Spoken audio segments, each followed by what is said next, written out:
మరొక ప్రశ్న కూడా వస్తూ ఉంటుంది. మినపప్పు కూడా అంటే మినపప్పుతో చేసిన వస్తువులు దానం చేస్తే కూడా మంచిది, ఇడ్లీ, దోశ లాంటివి అని కూడా విన్నాను. ఇది ఎంతవరకు నిజం గురుగారు? 100% నిజమే. దానికి కారణం కూడా ఉంది.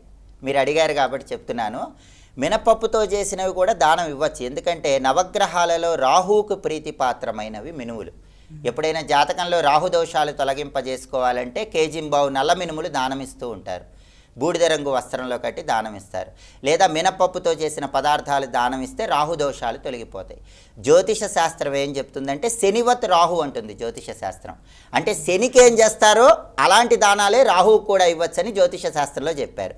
శనిచ్చే ఫలితాలే నవగ్రహాల్లో రాహువు కూడా ఇస్తుంది. అందుకే శని దోషాలు తొలగింపజేసుకోవటానికి ఏకకాలంలో శని రాహువులను ప్రసన్నం చేసుకోవటానికి మినపప్పుతో చేసిన పదార్థాలు కూడా మీరు చెప్పినట్టు అలాంటివి కూడా దానం ఇచ్చుకోవచ్చు. బాగుంది గురుగారు. అలాగే శని జయంతి సందర్భంగా ఏ రాసుల వారి మీద ఈ